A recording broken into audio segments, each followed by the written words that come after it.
Hello again, everybody. This video from Shimmer Women Athletes features interview footage that was filmed way back in 2006. It was going to be utilized as part of either DVD extras or a potential documentary about the formation and the early days of Shimmer, but that never happened. But the interview footage exists, so we're sharing it with everyone here all these years later. So sit back, relax, and watch Lacey, Daizee Haze, and Cheerleader Melissa's interview footage from 2006. Well, I used to watch wrestling as a little girl with my dad, and as it turns out, he kind of wanted to get into the business himself years ago, and he was friends with Eddie Sharkey. And so he did a little bit of training and looked around at a couple different schools, but he ended up hurting his back while working at his real job, and he never really actually started training or anything like that. And but he still kept up with it and kept some friends around, and always watched it and worked out with everyone at the gym. And so I used to hear stories when I was a little girl, and he took me to some few independent shows, but I don't have a lot of memories of it. My mom tried to kind of keep me away from it. She thought it was too violent, and so I grew up watching it with my dad, basically. I remember Saturday mornings laying on the living room floor watching it with him and wrestling around. And then through my teenage years, I kind of got out of it a little bit. But then I remember one day walking downstairs and my dad had it on, and I was like, oh, cool, wrestling, I remember this. And I sat down and started watching it again, and I was like, wow. And I really got back into it probably around the age of 13 or so. 13, 14, and then I don't know really why or where, I just got this idea that I wanted to get involved in it somehow. And I started looking up schools, and I was about 16, and I decided that I was going to move out east and train at the Monster Factory. And I had everything all planned out, and I found a place to move my horse out there from Minnesota, and my dad was like, no, you're not serious. And so he did some checking around, and Eddie Sharkey actually was still training people in Minnesota, not too far from the Twin Cities where I lived. And so I started just after I turned 17, and I started training with Eddie Sharkey and Terry Fox, who used to work for the AWA. I think he was a referee and just kind of a ring guy. And so we did some training in his garage, and if it was nice outside, the ring got moved outside. And I started training right around the same time as Sean Devari and Austin Aries, and there were a lot of other Minnesota guys around. I know Jerry Lynn was around a little bit, Lenny Lane, and so those were the kind of guys I trained with. I went to training 3 days a week, and after a few months, I had my first match, and I was completely terrified, but after I got in the ring for the first time, I was hooked, and I couldn't wait to get back in. So. Well, for the first couple years, I just did really small shows around Minnesota, very small hick towns, 20 people in the crowd. I remember the first experience I actually had in front of a crowd, I think, was at someone's graduation party, and there were 15 people there maybe.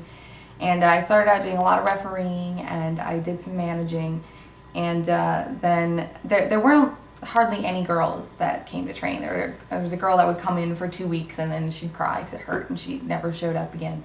So there was one girl, Ashley Xavier, who started training after I did, and so she was the girl I worked for the first year, just her over and over again at all these little small shows in Minnesota. And then after about a year, I finally met Rain, and she kind of took me out and was like, hey, I've got this show in Wisconsin, you should come with me. And then I started driving to a few other shows around the Midwest, and that's when I really got my first taste of leaving the state and working for other promoters. I mean, before it had just been Eddie, small little towns all over the place. Maybe once in a while I'll go to North Dakota, but that's about it. And then with Rain, we just started driving all over. We drove to Green Bay, Milwaukee.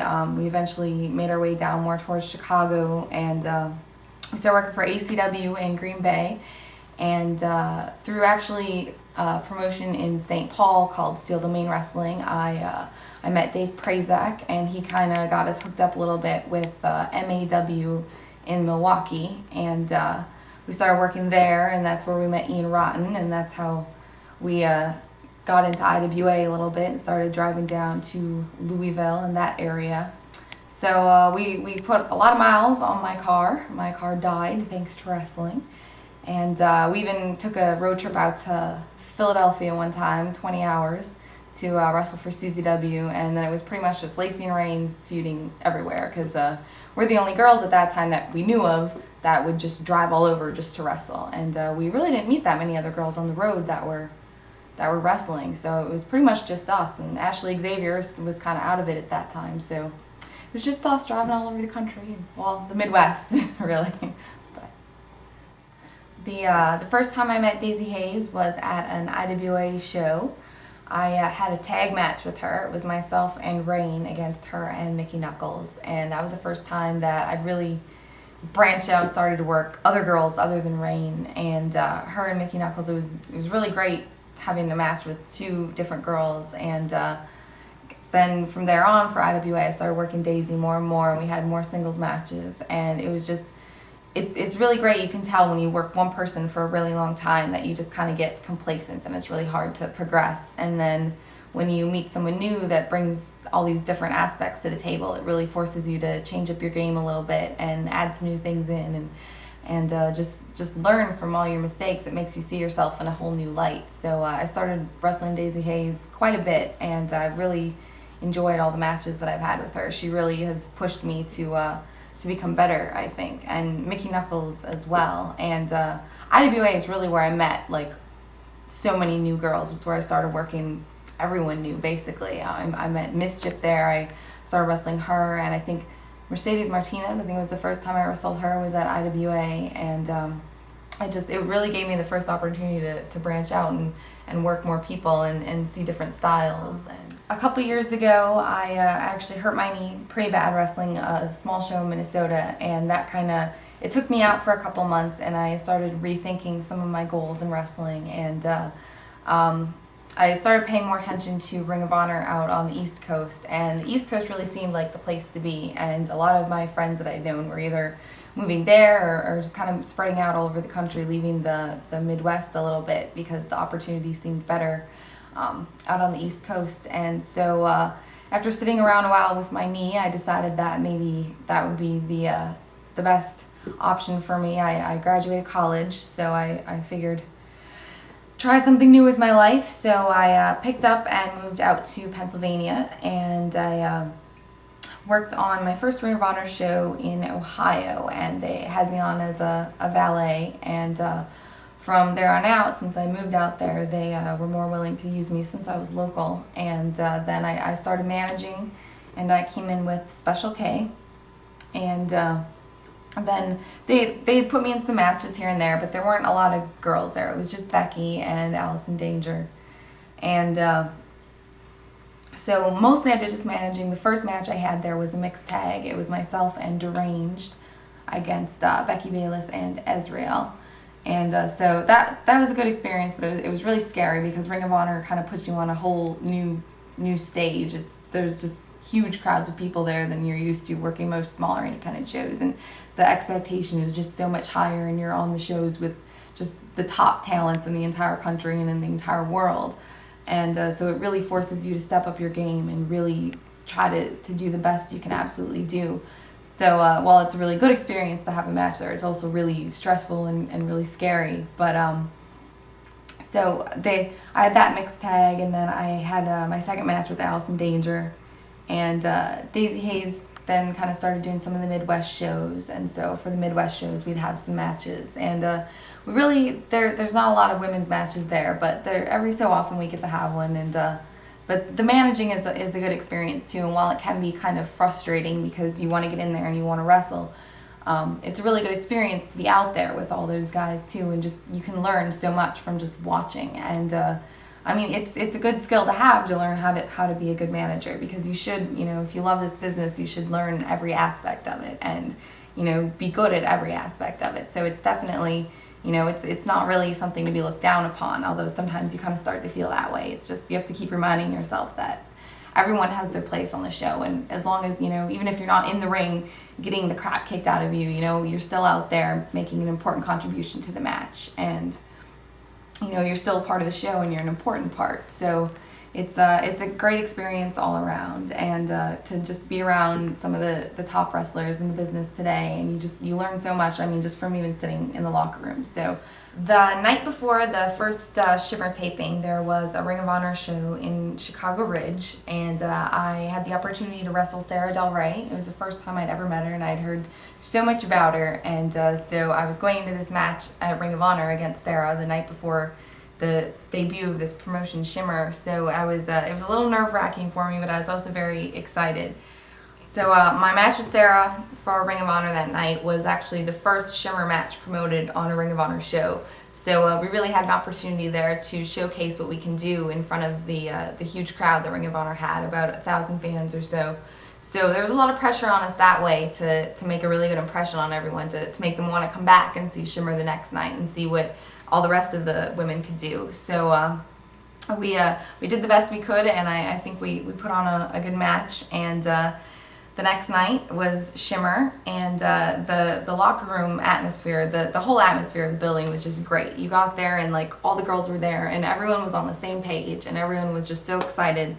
And I mean, really, it's hard to find a locker room anywhere, men's, women's, anywhere, where people are just so excited about an event and just all on the same page. Everyone's getting along. You know, everyone's there to do the best they can do and work together. No one's there to just be out for themselves. Everyone's there to work together and make this a success. And I think overall the show was a tremendous success. I mean, the DVDs have sold really well, and everyone had a great time. I had a great time. I was main evented both of the tapings, which was quite an honor, and it was a really great learning experience, and I think it's only going to get better from here.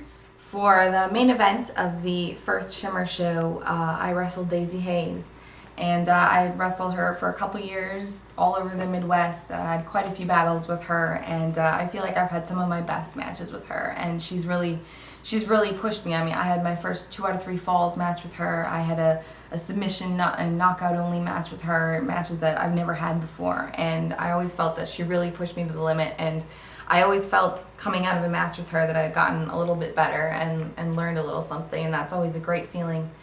So yes, so there is definitely a lot of pressure on me to make this match with Daizee top everything that we'd done before, and I trained really hard in the weeks before that match. I did more cardio than I think I've ever done. I wanted this match to definitely go down as being one of our best matches and put my best effort out there. So I think while the match was going on, I was glad definitely that I did all that extra training. I absolutely needed it. And I really had a great time out there, though. It was a lot of fun, and it was a lot more fun than I thought it was going to be because I was so worried about it the whole time. But when I was out there, I was having so much fun, and that's what's really important. That's when you can tell that things are clicking and going right. And so after the show was over, unfortunately I didn't get to see much of the show as it was going on. I was busy preparing for my own matches, but I heard nothing but wonderful things from everyone, and just the entire feeling of the locker room and of the whole building was it was a really great feeling, and I felt like we really, all of us, had accomplished something that really hadn't been done in this country before. We had all these wonderful, talented women come together and put on the best show that they could put on, and I feel like all the fans were definitely entertained, and we put a great product out there, and we put our heart and souls into our matches, and we focused on the athleticism, and you know, there was no TNA, there was no fluff like that it's just not needed. We proved that women can go out there and, you know, we can kick ass, and so I think definitely, absolutely, Shimmer can grow, and it just needs it needs people to see it, and as soon as people see it, they're going to be just blown away. I think that, I mean, if you compare any of the Shimmer matches to anything you see on TV, not to say that those women aren't talented, because they absolutely are, but just what they do with them, and they give them 2 minutes to go out there, and I mean, these matches, we put in time and we put in so much effort, and I think you can just see a complete difference, and if people can just see that, and they'll see the matches, and their eyes, I think, will just be open to what women wrestlers can bring to this business and what we can do. One of the really unique and really wonderful things about Shimmer as a promotion is that they will bring in women from all over the country and actually from all over the world, and there's really nowhere else that you can go and get that. As a wrestler, I think that is extremely important for your development. I know when you're just wrestle the same person or the same couple people, it's really hard to progress, because you kind of just hit a plateau almost, where you're both just where you are, and it takes someone new to step in there and really show you a different way of doing things and open your eyes up and push you to that next level. And it's such a great experience to work with someone new and to get the opportunity to do that. You don't get that anywhere else, honestly. And so to be able to find women from all over the country, from the West Coast, East Coast, from different countries, it's absolutely amazing. I know Rebecca Knox from Ireland comes in for Shimmer. We've had Nikita from the UK, Amazing Kong, and there's just nowhere else you can go and have these women to work with and to wrestle with. There's just absolutely nowhere else you can go to do that, and it means so much to all the women in the locker room to be able to be exposed to all the different styles and to everyone else's knowledge. It really steps up your game as a wrestler, to be able to take something from everyone else. So Rain and I had this tremendous feud all over for a couple of years, and we eventually formed a tag team. We are now known as the Minnesota Home Wrecking Crew. We felt that our feud had kind of run its course, and there was really not much else we could prove to each other and to everyone else. So we decided to combine forces and put our heads together, since we knew each other so well. Rain and I formed the Minnesota Home Wrecking Crew, and we took our feud to the next level, basically. And we took both our knowledge bases and pulled them together, and we are one of the top female tag teams in the business today, and our friendship has just grown stronger, and our teamwork has also grown stronger, and we're going to continue to grow as a tag team, and we will take on all challengers. We're not scared of anyone. Nobody kicks out of the acid rain, by the way, just so you know. Well, thanks to Shimmer, and thanks to bringing all these different competitors around from all over the country, I think Ring of Honor has opened its eyes a little bit to women's wrestling, and I think they've seen what all these different women can do and what they can bring to the table. So I think that Ring of Honor definitely will have some more opportunities for women's matches, which is only good for Shimmer, because they have such a large fan base that is just going to bring more people into our fan base, allow more people to see what we can do and what we can offer. And I think the next couple of years are going to be really great for women's wrestling, and I think it's just going to get stronger. And it was just on such a downswing for a while, and now there's a place where we can all come, and all of us who love this business and work as hard as we possibly can to bring the best match that we can. There's a place for us all to come together and work together, and I mean, if anyone can make women's wrestling a success, I think Dave Prazak can do it with Shimmer, because where else can you go to get this many women from all over that are this talented, that all have the same goal in mind, and that is to prove that women are just as exciting and just as entertaining and just as athletic as the men, and we can do anything they can do, and we can do it better. My first ever encounter with professional wrestling was WrestleMania of 2001, and that was pretty my first wrestling match that I ever really saw, and it was Kurt Angle versus Chris Benoit, and it really caught my eye.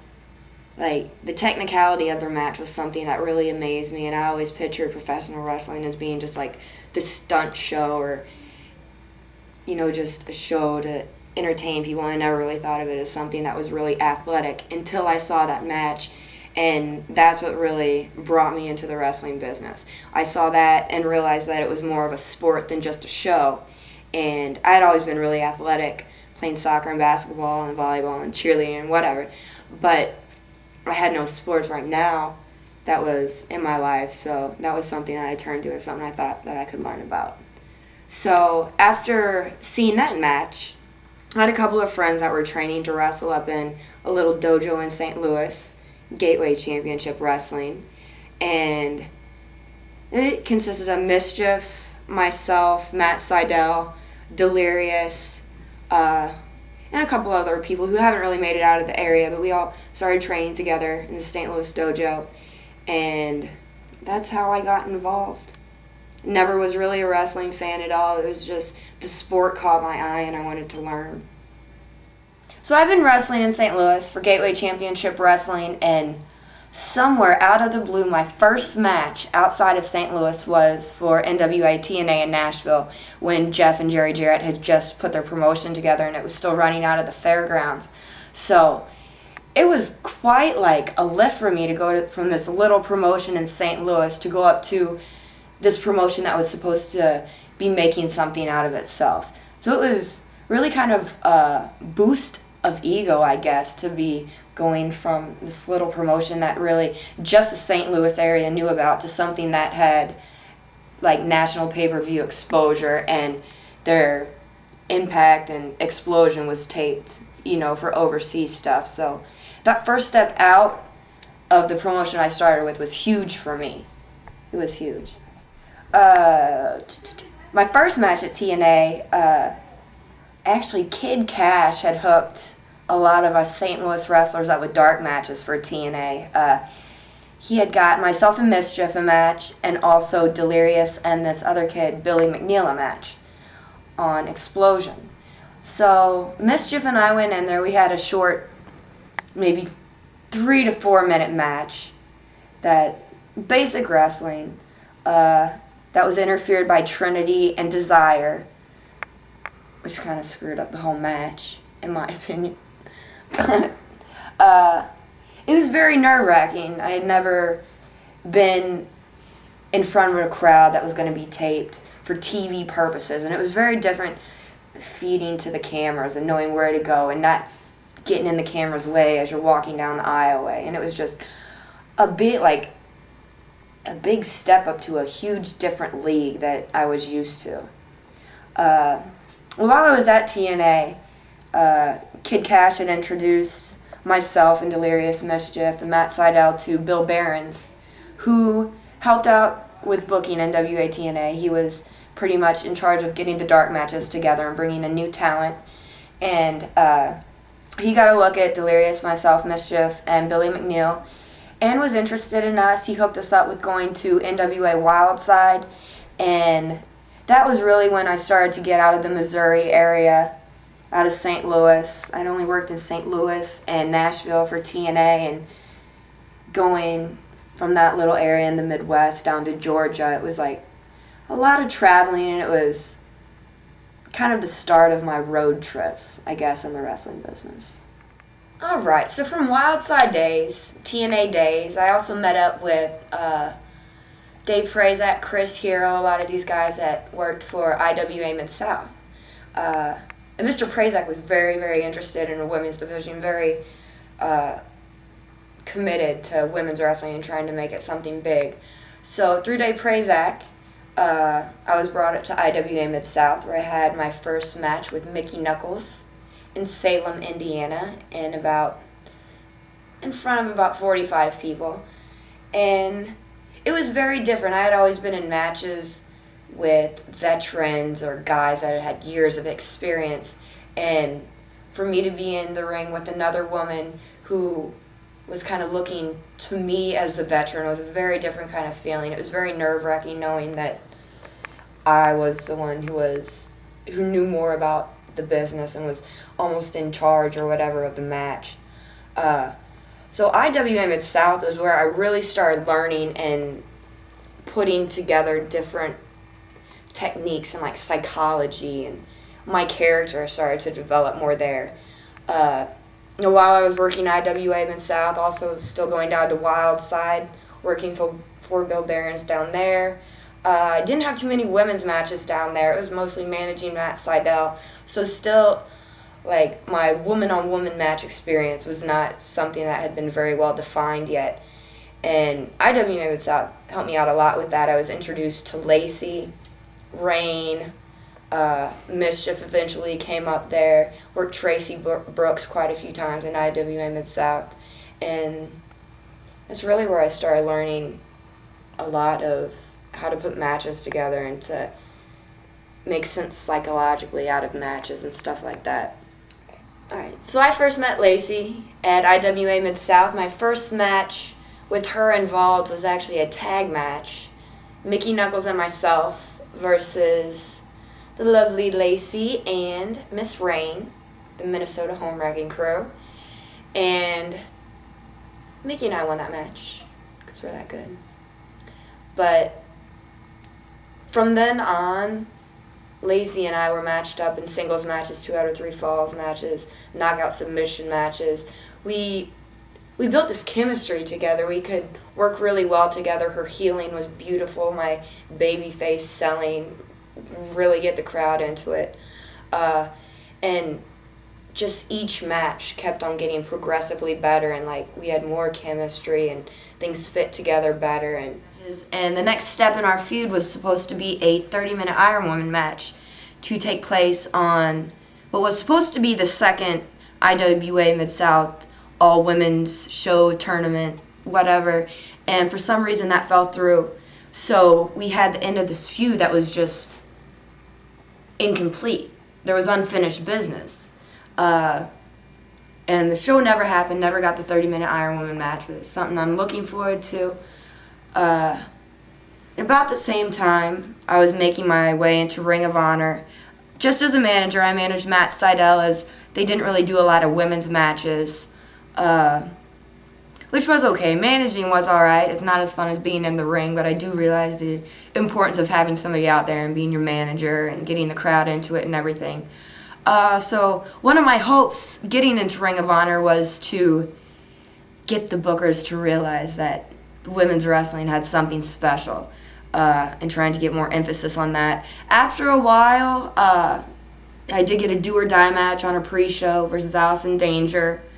Nothing much really came up since that, or from that. Like, really, it was months before any other women's action took place. I think the next thing that really happened, Tracy Brooks and I had a like 3 or 4 minute match on a main show, which I think was one of the first women's matches that had been on a main show since Alexis Lurie had left Ring of Honor.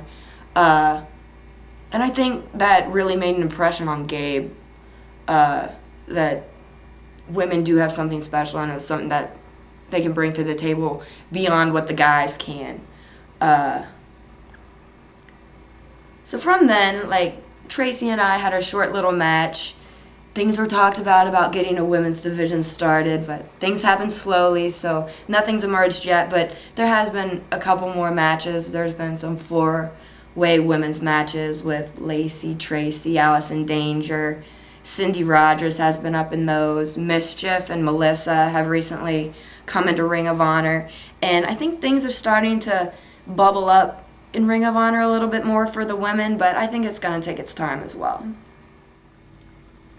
Really, the first impression I ever got of women wrestling was actually seeing Lita doing a Frankensteiner. And that I thought was really cool. I was like, wow, you know, that's neat, that's a neat move, blah, blah, blah, blah, blah. But I kind of looked more into the women's wrestling, and a lot of it just looked like a bikini catalog to me. Like, I saw a lot of tits and ass. I saw a lot of spanking on the ass. I saw a lot of crap that wasn't wrestling at all. And it didn't bother me that much, because like I was like, oh, okay, these girls are trying to make money. And this was before I got into the business, that this didn't bother me at all. You know, people have to do what they got to do to make a living or whatever. And when I started to get in the business and learn wrestling and really appreciate the sport of it, it really started to irk me that a lot of these women's promotions was strictly basing it on, like, just stripper types and TNA and lingerie matches and, oh, if you lose your bra, that means you're disqualified. Like, stupid crap like that. It really, really got to me that this was the kind of impression that people wanted to get from women's wrestling. And that impression is the exact opposite of everything I've ever worked for in this business. So when I heard that the Shimmer promotion was starting up, this was like a dream come true to me, because all the values and morals and everything I stand for in this business is what Shimmer is backing up. It's about the athleticism, it's about the talent, it's about the business. It's not about showing your ass. It's not about getting a pop from the crowd because you're hot and titties are falling out. It's about wrestling, and it's about making people passionate about the sport again, and overlooking the fact that we may be women, but we can hit just as hard as the other guys, if not harder, and we can fight just as hard. So when Shimmer came around, it was really affirming to me that there was somebody else out there that had the same idea that women can be as strong a sport of wrestling as men can be. So Shimmer is like almost a dream come true to me, because there's not really a lot of places for women wrestlers to go, especially if you're not willing to do the TNA part of it. So when Shimmer got together, it was my slice of cake, man. Like, that's all me right there. What Shimmer stands for is what I stand for, and the whole goal of Shimmer to redefine the wrestling industry of women's wrestling is what I'm all about. That's what I'm here to do. I'm not here to make it to the movies or make it into some Hustler magazine. I'm here to change women's wrestling. I don't care if I get rich off of it. I don't care if I make a living doing what I do. I just want people to respect that this is a sport and realize that when it's so embarrassing because, like, you say, oh, I'm a women's wrestler. Oh, where's the Jell-O? You wrestling in spaghetti tonight? No. I'm an athlete, and I wrestle, and I can get you on the ground, and I can grapple with you until you're out of breath. And that's what this is about. It's not about looking cute, although you can. Looking cute helps. But it's about wrestling. That's what Shimmer's about. That's what I'm passionate about, and that's what I think the wrestling industry should be about. All right, Shimmer Volume 1.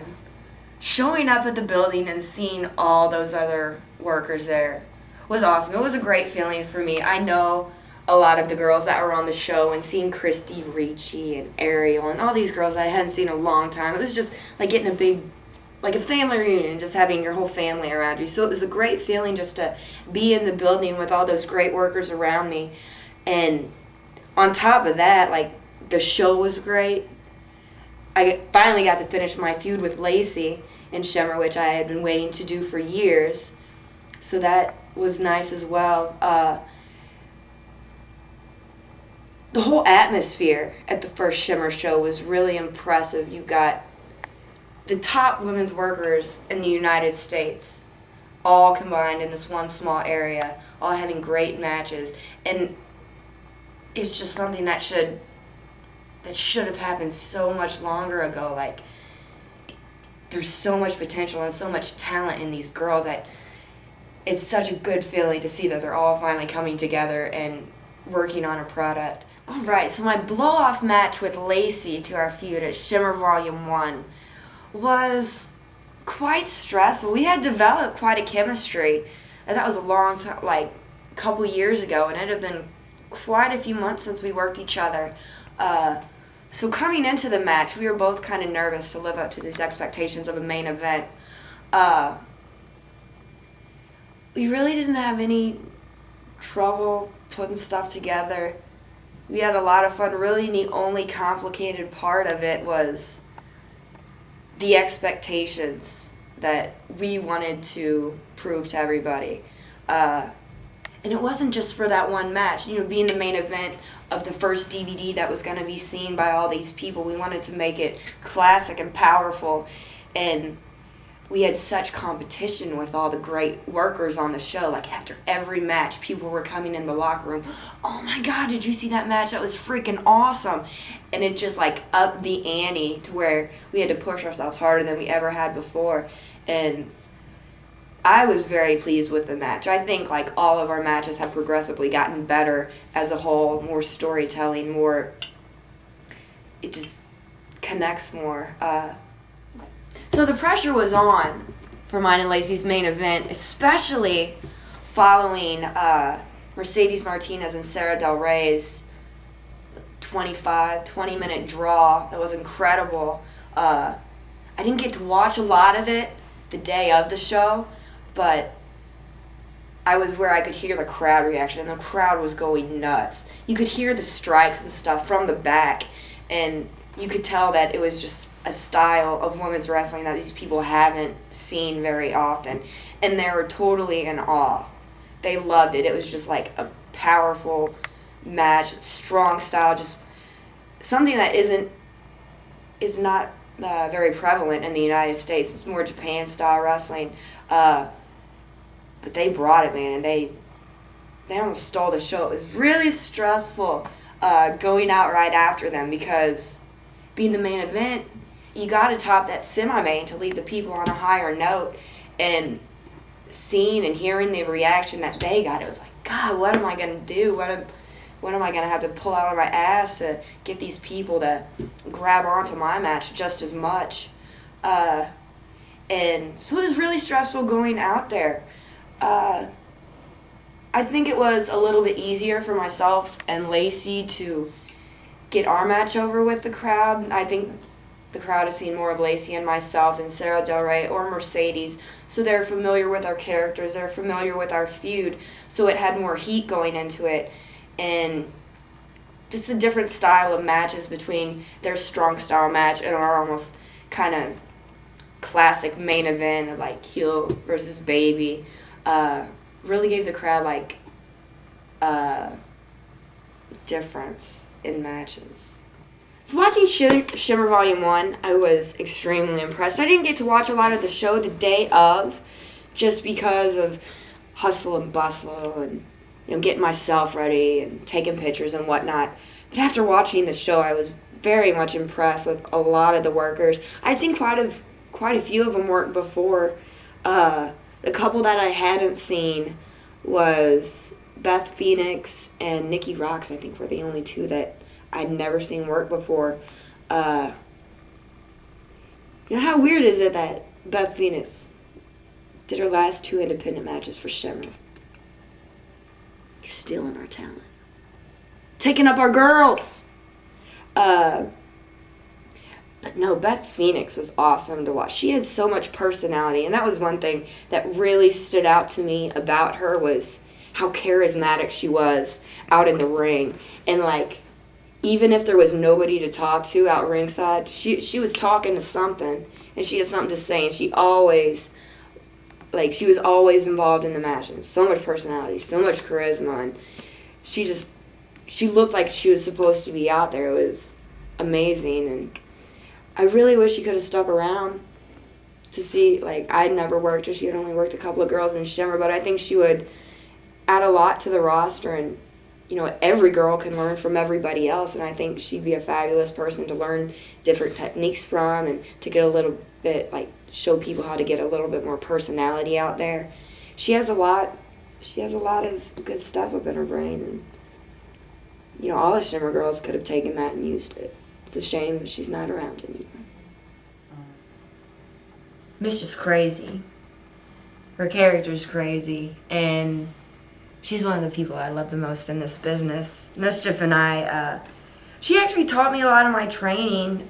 She was the only other girl in the promotion that I started with, so all of the drills and stuff, it was always Mischief and I paired up. So we really did a lot of our learning together. Most of my matches involved Mischief. I would say probably 90% of my matches up until emerging out of GCW in St. Louis and NWA in Nashville was all Mischief. If they weren't Mischief, it was a tag match where I had like 1 or 2 spots, not doing anything. So Mischief and I have quite a history. We've learned a lot from each other. We've wrestled a ton of times. So Mischief wrestled Miss Beth Phoenix on Volume 2, and watching this match, it was hysterical. You've got Mischief screaming non-stop, and you've got Beth Phoenix, who looks like she's scared of anything that's going to crawl in her way. And the whole match pretty much reminded me of like a Scooby-Doo episode where Shaggy's just creeping around the whole time, like trying to avoid anything that's scary. And you got something that pops out of the closet, ah! And she's scared to death. Their match was a riot, and the mix of personalities, I think, really created like the story in that match. Mischief's character is something different than anything else in Shimmer. You got a lot of women who focus mainly on the athletics and wrestling of the business. And then you have Mischief, who focuses just as much on that, but also puts the added 150% into this crazy gimmick that just makes her that much more enjoyable to watch. And that's really like, it's almost a perfect mix of show and talent, because you've got something that's going to catch your eye, and her shrieking scream is unbelievable and will make people from miles away turn and look what's going on. And her look is catchy, and everything about her is just something different, not something that you see in the wrestling industry at all. Like, I've never encountered another women's wrestler that has so much of a bold character and sticks to it that much. And it's really inspiring, to me at least, because, you know, you want to have a good balance of technical wrestling and that kind of stuff, but you also want to have a character that people can relate to and grasp to, and, you know, have empathy towards, so you can relate to the crowd. So I think Mischief's character is perfect for the wrestling business. I can't think of anything else that would be a better gimmick. So Shimmer Volume 2, main event, once again, myself and Lacey, but we were in a 4-corner survival match with Sarah Del Rey and Mercedes Martinez as well. And I hadn't worked either of these two girls much. I had been in like multiple person matches with them before, and hadn't really got to work with any of them. So this was a good experience for me to get to know other people and kind of diversify the wrestling that I had been through. Let's see, the first time I met Sarah Del Rey was actually at an IWA Mid-South show. Herself and Cheerleader Melissa were brought in, and I wrestled Melissa. Miss Mickey Knuckles wrestled Sarah Del Rey, and then the following night there was a big multi-person schmaz where the first time I'd ever encountered Mercedes Martinez was at Ian Rotten's first and only all-women's show, which actually had men in the main event, so it wasn't all women's. Whatever. And it came down to finals where myself, Lacey, and Mercedes Martinez. First ever experience with Mercedes Martinez. Very powerful worker. She knows what she wants to do and will get it done. Very different style than myself, I would say. I'm just a little girl that does all this high-flying stuff, and she's like a real strong style, suplex. A lot of big power moves. So I think it was a good balance of stuff, because I could do my flying stuff and she could do her big powerful stuff. So I think the finals of the Volcano Girls was a pretty good match. So I mentioned Lacey and Mercedes. My first experience with Sarah Del Rey was in a 6-woman match for IWA Mid-South.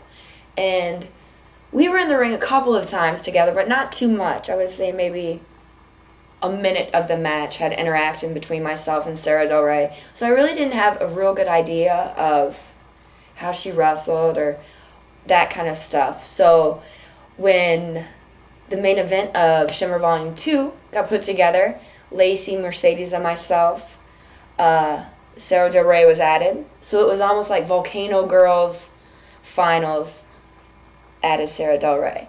So we have this 4-woman match,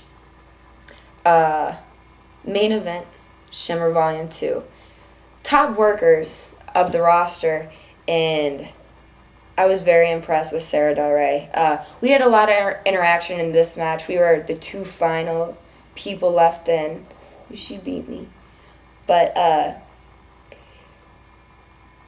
what I really like about Sarah Del Rey is the way she uses her body and uses it almost as a gimmick. Like, there are a lot of bigger girls in wrestling, not saying Sarah's big, but compared to a 5'3" puny me, she's a little bit bigger, and she uses that to her advantage. Like, I love it when women do like a huge hip drop or like a butt bump or something that's really gonna make an impact, and it's something different. Like, most women, if they're insecure about some part of their body, like, a big ass or something. They're going to do anything they can to try to avoid that, try to avoid exposing that or making people notice it. But Sarah is so good with, like, getting her gimmick over as being like a big strong girl and using, like, her body to her advantage, that it shocks me. Like, mad props to Sarah Del Rey for doing this thing she does. Follow up Shimmer Volume 2, myself and Sarah Del Rey being the last two in the 4-1 match. Shimmer Volume 3 followed up with a singles match, myself versus Sarah Del Rey.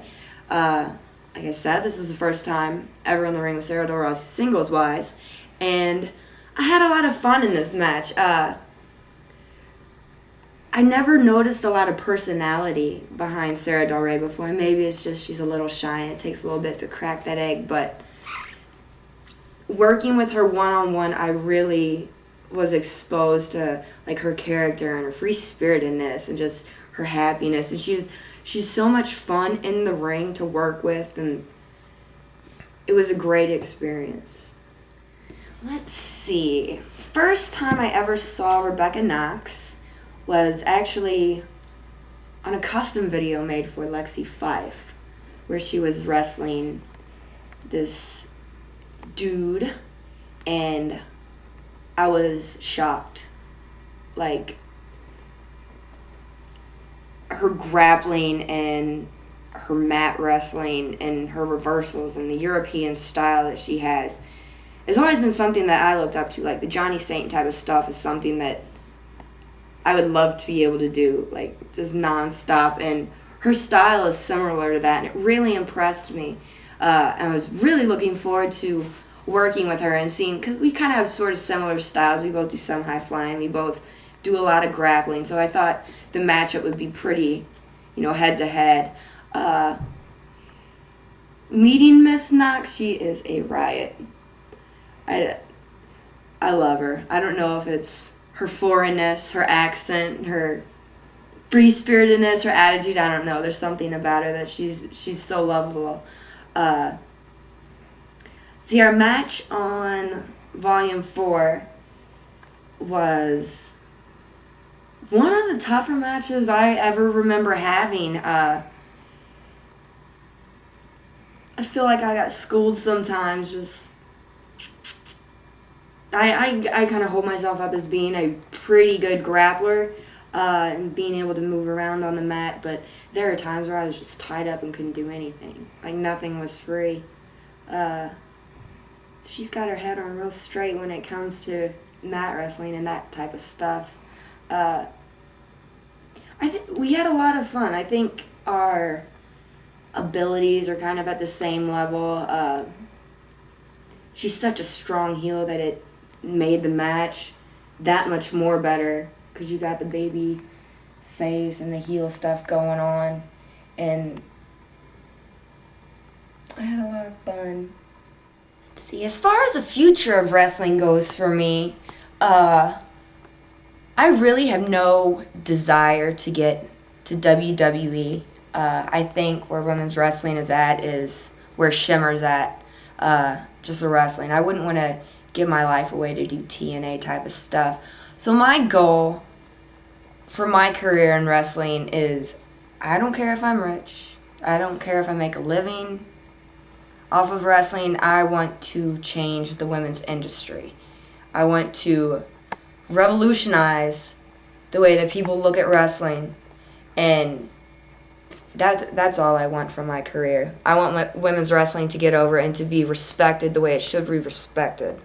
And Shimmer's on the right track of doing that. It's like led to huge interest in just like strictly women's thread. You've got all these different promotions popping up, all women's shows. But you gotta be careful when it comes to that, because a lot of that is not the wrestling that women's wrestling should be perceived as. So in the future, I hope to see women's wrestling come to the point where it's respected, where it's a mainstream thing, which I am really confident that it can be, if it's given the right exposure and the right push. But I want to see women respected in sports. That's my goal. Actually, pro wrestling has been around my entire life. My father was a pro wrestler back in the early 80s, and growing up, just pro wrestling was all around. I would go to my dad's shows. He wrestled independently. I'd go watch him wrestle. There were times where we had like a lot of the wrestlers at our house. My dad had and his brother, they were a tag team, and there were times where, you know, my Uncle Billy would, you know, come over to the house, and he was just, you know, wrestling was just around my entire life. You know, even though my dad like didn't continue to be a pro wrestler, you know, we just stayed around it. We were both, you know, big fans of it growing up, and we go to shows, and it was cool because my Uncle Billy used to ring announce for World Wrestling, actually WWF at the time, and it was neat to go backstage and meet the wrestlers when I was growing up and get my autographs, and we just stayed around the business. And you know, when I was old enough, I went and joined a wrestling school, and it was just fun at first, but it's a lifestyle for me now. It turned into. When I first started training, our main trainer was Christopher Daniels at the time. It was in Southern California, San Bernardino, and Chris Daniels was always training. He was kind of like the boss around the school, and he took me under his wing, and he taught me my first bumps, and he was really strict, and he was also one of my favorite people to just watch perform, because you could tell he was the most talented out of everybody and most professional, and always performed his hardest. And so even though he was my trainer, at the same time I was just always kind of in awe and always kind of put him on this pedestal where I'd always look up to him and paid attention to everything he said. He was a really, really good trainer. My first year in pro wrestling, I mainly trained. I trained, and then I would go to independent wrestling shows, and I would help out with little projects here and there, help set up the ring, tear it down. Every pro wrestler has to go through that. So it progressed on to, after about a year training, I still hadn't had a match yet. I probably only like managed once or twice, but I had a good I can honestly say I had a good 9 months of just training, go to wrestling school once a week every Saturday, because I was still going to school during the week. And then my dad started, he got into promoting a little bit and decided to run a wrestling show. My dad started promoting. He got into promoting. He ran his first show in Palmdale, California. One of the talent that my dad brought in was this guy named Shannon Ballard. And my dad had told Shannon that his daughter, me, had been training for about a year and he thought I was doing pretty well. At the time, Shannon and his brother Shane Ballard were just developing their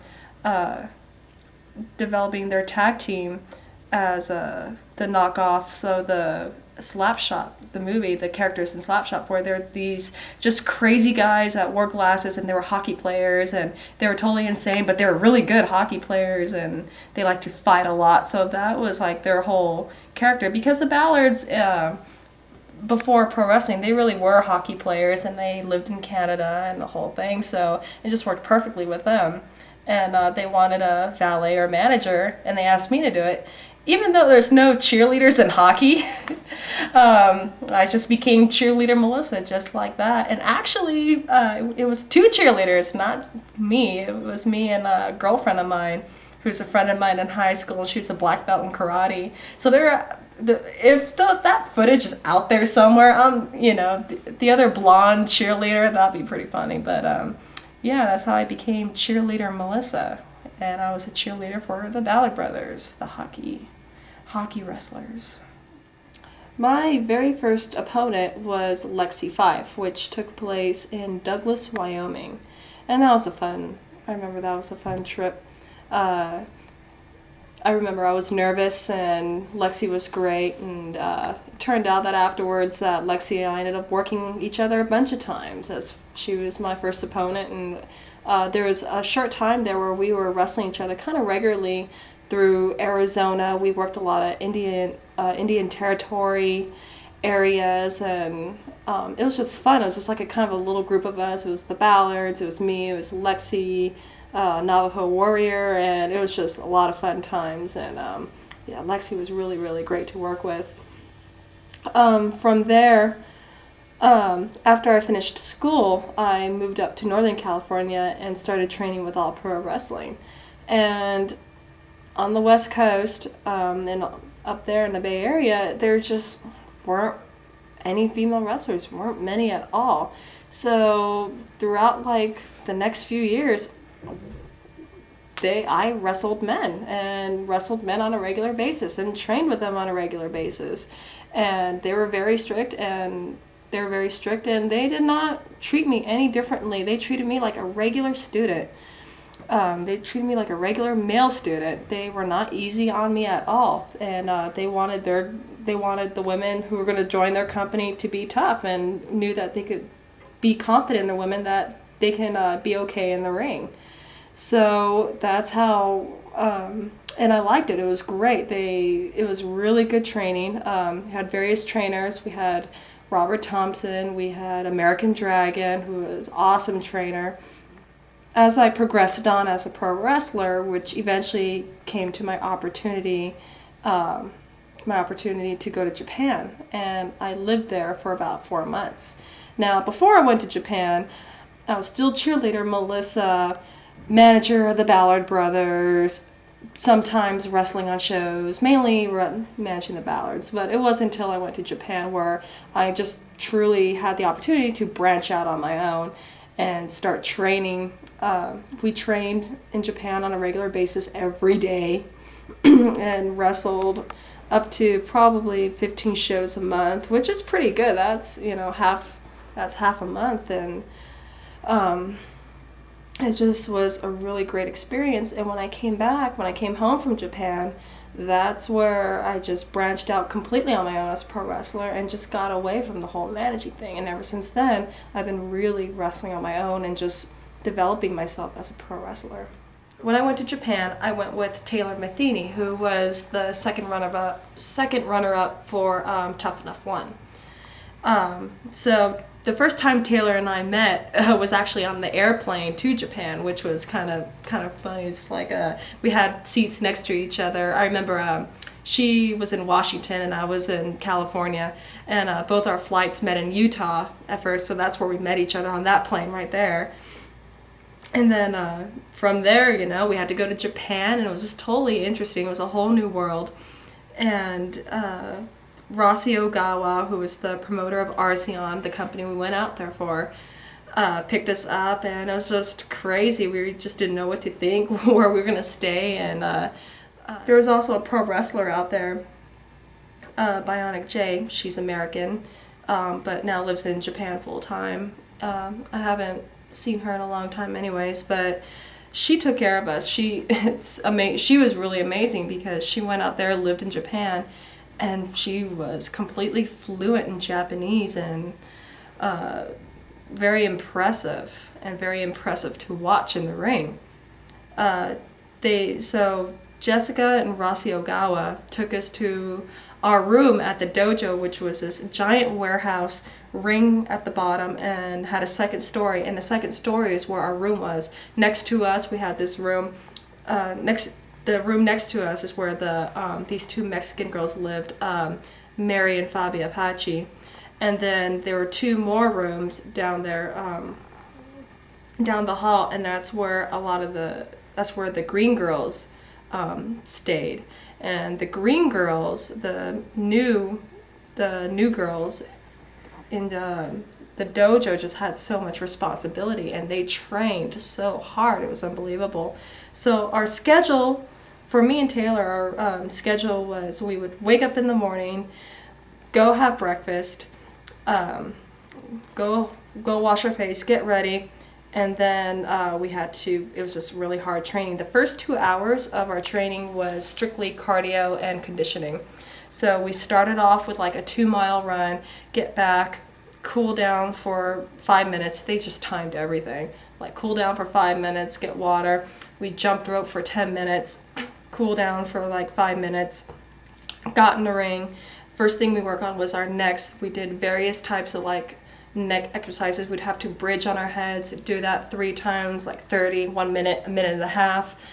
After that, we go to the edge of the ring, and then we would hang our heads off of the edge of the ring, and then Taylor would go get a towel. He had a partner, and they would just wrench down on your neck. You would go up, and then you'd have to push against your partner as they're pushing down, and just do that. Do sets of 20, do all 4 sides, and then after that, trade places, do the same thing, and they just put your entire body weight on them. And it's amazing how strong the female pro wrestlers' necks are, because they work out their necks so hard. It's unbelievable. And like some of those Japanese girls, there were times where I was just putting my entire body weight, and there was no way I was able to like push their heads down. It was amazing. And so then after that, after we worked out our necks, was abs. And that was a good while, where we just did like these ridiculous ab exercises, and it was so hard, and just leg raises off the edge of the ring. And then after that, it just kind of depended what day it was. If it was arm day, we would do arm exercises. We'd use a towel, and then they would pull down as I'm pulling up, doing triceps and various types of arm exercises. If it was leg day, we would have to do squats with some of the girls sitting on our shoulders, and just squat with the girls and do these various types of leg exercises. Sometimes we would sit in chairs facing each other, and then like their legs, their thighs will be on the outside and mine will be on the inside, and so they're pushing in while I'm pushing out, and then vice versa. And it was just hard. And you know what, and also, oh my god, the humidity in Japan. The time we were out there during the summer, it was awful. It's just because after that workout, no kidding, like me and Taylor's clothes were drenched. They're, you know, you would think, oh, a big sweat spot right here and here. No, your entire, everything that you wore was drenched. There was not a dry spot, and it was disgusting. And so then we had an hour break in between. That's just the first half. We had an hour break, and Taylor would go up and like get out of our like sweaty clothes, and then like chill out for an hour. And Taylor was funny because she brought over like every like season from Sex and the City, so I never even like seen that show until like I met her. So our break time was always like watching Sex and the City and eating our protein bar. And then we would sit on our blankets that we took from the airline, so it's like our little picnic in between break. And then from there we put on a new set of workout clothes and dry off. And I remember that we sweated so badly because of the humidity, and just not this, you know, no fans in that dojo, good lord. You know, we were just like sweating so much that we'd have to take like towels and like fold them up and like put them like in our sports bra, just so it was just like, we didn't like sweat too fast. It was so disgusting. But then like the second half is when the actual wrestling training began, and maybe it kind of didn't, because the first 2 hours was their routine warm-ups, and they took forever, these series of rolling and just types of conditioning. There were times where we have to like crawl across the ring. They're like push-up style, and you just get so tired after that. And it was actually nicer when we had more people there. I mean, there was always a lot of people there, but if it was a smaller group, then there was less break time when you got back in line, so then you get winded a lot faster. But all these crazy exercises, and it just whooped me and Taylor into shape in just no time at all. And then after that is when wrestling training like really begun. And that's when we had the opportunity to like work with any of the trainers to work on whatever we wanted. If the trainers want to work on something specific with us, they would do that and help us out. Some of our trainers, Mariko Yoshida, Mariko was always at that. She trains all the time. She trains harder than men. You would not believe. I just couldn't even say. You'd have to just like watch the way she trains, and she was always there, and she loves training, and she loves training people. Some of our other trainers included Gami, who was just hilarious. Even if you didn't understand her, she's just funny and just crazy. She was just so funny and made us laugh. And then Rai Tamada, who was just a sweetheart. Even though she always like brought her dogs, like she'd show up and like, oh, yeah, I'm ready for training, and she'd be all cute and tie her 2 little dogs to like the weight set, you know, and they're like all barky in the background, but still, she was just his hardest trainer. And then Akino, who is awesome, and she was very talented, and especially teaching us the aerial warm-ups, what she would do. She had this routine warm-ups that she'd make all the girls do, where, you know, you're running and then you climb up the ropes one step, and then it's 2 times, and then 3 times, and various just ways of just climbing and bouncing off ropes and doing just weird stuff. But I just really improved my agility. Even as a bigger person, I was like the biggest person out of that whole group at the time. But when I came home, I had agility. Well, I have to say that Mariko Yoshida, first of all, when Taylor and I first went to Japan, she took care of us. She was our trainer, she was our guide, she speaks English. She took care of us and made sure that we were okay. And she just went out of her way to just make sure that we're doing well, and she would take us to places and take us all around Japan. And she just took, I mean, anything that I ever needed. Like, I remember like one time in training, I hurt my knee pretty badly, and then she just asked, you know, oh, I got this great, I know this place where I can get a really good brace for you. What size are you? And, you know, she took my measurements, and she went out and got me like a professional athletic knee brace. I mean, she just took care of us, and she was just like our mom, and I just loved her to death.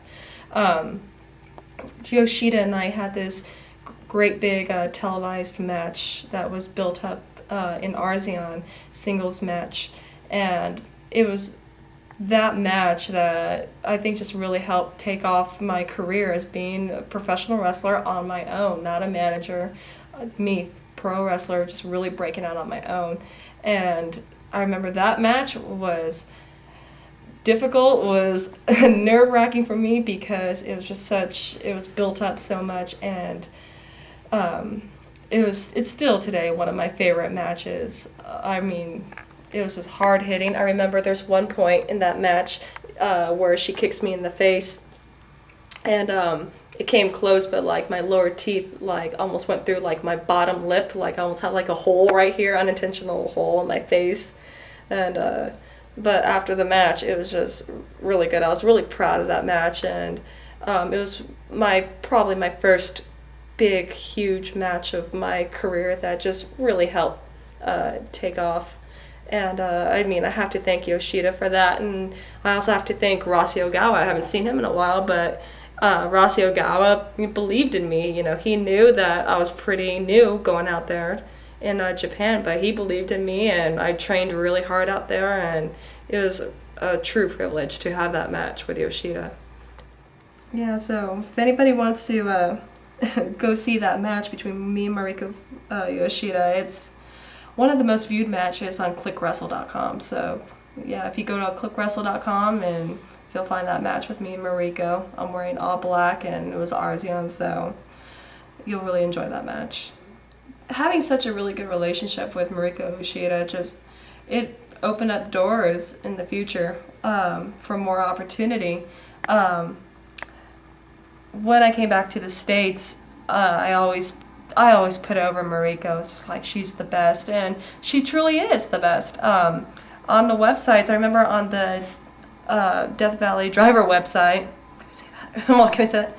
I remember on the Death Valley Driver website, she was rated #1. She was rated top in the world, and that's huge. That's huge. And I remember I was like number 70, you know. And then, so ever since then, that Yoshida maintained this relationship, and eventually, so happy, got her to come back out into the United States. Got her to come to the United States, and she worked Chick Fight, which is the all-female promotion in the Bay Area in San Francisco, where it's an all-female tournament. Chick Fight is always a tournament, and it is a tournament with always top-notch female pro wrestling talent. And it's so different, and it's so unique, because I really don't feel that there's been so much of women's wrestling lately in the United States. If you compare to a lot like the women's wrestling, what we're used to now, and compare that to, you know, what's going on with females in Japan, or maybe what, you know, the hot stuff with female pro wrestling was in Japan in the 80s. I just think that Chick Fight brought on that concept of just really tough women, and women going out there being strong, and being a pro wrestler, being a female pro wrestler is truly an extension of your personality, and it's these girls going out there and doing what they do best, and it's an awesome, awesome, awesome show, and it's a great thing to be a part of. And also what's really great is that with Chick Fight, it helps female pro wrestling so much because there's tons of exposure. ClickWrestle.com has helped us, and I think they've really helped out in female pro wrestling, especially now the way, you know, the industry's been. I see more opportunities coming out. All the Chick Fight matches go on ClickWrestle.com. People are viewed, they watch them, they buy them, they comment on them, they rate them. ClickWrestle.com, not only in addition to having Chick Fight matches, ClickWrestle.com has got matches from every single independent promotion that you can just possibly think of, and it's just they have such a fantastic library of videos to watch that would just fulfill any wrestling need that you really want to view.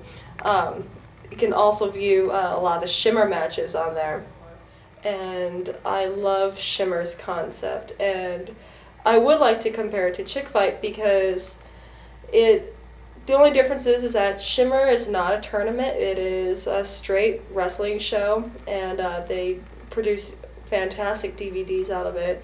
But on Shimmer and on Chick Fight, you're going to see the toughest women athletes on there that are out there today in the independent scene.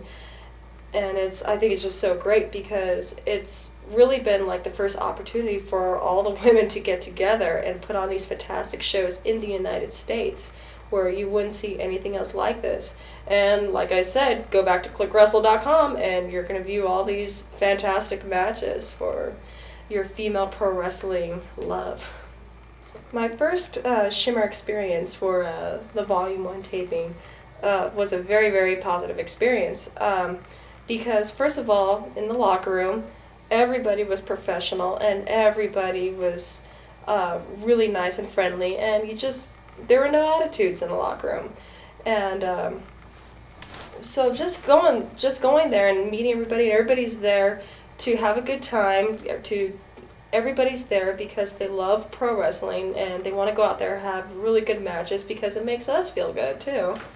So in the Shimmer Volume 1, I wrestled Mischief, and what a girl to wrestle. She is really, really cool. And I accidentally discovered in that match that he's really, really, really flexible. I'll never forget in that match, I put on one of my submissions that I love to use, and I just put that submission on her, and I just kind of thought to myself, I was like, I wonder how far I can bend this girl. And just kept bending, kept breaking her, and kept bending her until like the back of her foot was on top of her head. And then I just thought, So I just like smashed her head with her foot. And I just remembered like, that's what made my first Shimmer experience so great, because I've never had that crowd reaction before. And it was the greatest, it's still to this day my favorite crowd reaction, because it was a combination of them being shocked and screaming and cheering, and a combination of disgust and horror, and they were just like, oh my god, I'm not looking, oh god, you know, and people were actually like turning away. And I remember looking at the referee's face, and he was just totally like just disgusted by it, but it was just awesome. It made me feel really good, so it was very, very positive all-around Shimmer experience, from the professionalism to the whole concept of Shimmer, to the talent, the top-notch talent, to all of my opponents that I had to work with. It's just been a really positive experience, and I think it's the future of pro wrestling. I think it's the future for women in pro wrestling, because Shimmer is not, there's nothing out there. It's a completely separate product, and I don't think anybody's ever seen anything like it. So I think it's the future, and I'm a big believer in Shimmer. The Falls Count Anywhere match, probably the funnest part. Maybe not the funnest, I don't know, but one of the best parts was before the match, when I was scouting around the entire gym just looking for stuff to use. I mean, I discovered that there was underneath the stage, there was these doors and stuff underneath it, and just like kind of scouting, just like, what can I use in this match? What can be done in a Falls Count Anywhere match against Mischief? And so just scouting around was pretty funny, and I was having such a good time with that. And then when it came time to the match, good lord, what a hard-hitting, what an experience that was. That's my first Falls Count Anywhere. Thank you, Shimmer. I was having normal matches before this, and then stick me in something insane like that. But Mischief and I really kind of took it to each other. I remember at one point I threw her to the wall next to, I remember it was kind of near like the men's bathroom. I threw her to the wall, and then she came down, and I flipped her over on the floor, and like her face was bleeding. I was just like, this is just crazy. It's just like never been in a match before where blood was involved, and Mischief is freaking tough. I mean, she just kept on going and killing me, and I was killing her at the end, and it was a crazy match. Good times though. Okay, so on volume 2, I had the chance to wrestle Chantel Taylor in a tag match against her and Ariel, and I remember, forgive me, it's been a while, but I just remember that match was really fun. It was just really fun, and I just had a good time in that match. It was really good. And then volume 3, I wrestled Chantel Taylor in a singles match, and I think I particularly remember this match just because I don't get to work smaller girls that often, and I just remember talking to the promoter, and just I needed to know, what needed to come out of this match. How do I need to look? How does Chantel need to look? And we both, and then once the promoter, told me this is how you two should look in the match, and it was just kind of, it's a difference because I'm so used to wrestling men. I'm used to wrestling people bigger than me. I'm used to wrestling women the same size as me. All the women in the United States have been about like my height. They're not that much different. So Chantel was a really big difference. And I gotta tell you, it was one of my favorite matches because I felt that Chantel looked really strong in that match. I think I felt that in that match I was able to bring out this other side of her. Everything I've seen before her was a lot of lucha, and I just was so proud of that match because she had this aggression that I've rarely get to see out of her, and I thought that I was able to bring that out of her in that match. And she threw some of the nastiest forearms, and after the match I was pretty proud of it because she worked really hard. So I really liked working with Chantel, and I really hope I get to work with her again. Okay, so to be honest, I don't know the future. I can't tell the future, but I'll tell you one thing. I'm never leaving. I never will leave the pro wrestling business. I love it, and no matter what, I am going to stay involved with it. Whether it's me doing some backstage production stuff. I mean, pro wrestling, it's been my entire life, from when I was a kid and watching my dad and being around the business till at the end, I'll still be involved with pro wrestling. My hopes for Shimmer is that I think it's just such a unique product. So I see a big hope for women wrestling in the future, definitely. But as far as for myself, I'll be doing something with pro wrestling no matter what. And I do hope to do this on a full-time basis. I can't wait to leave my normal job.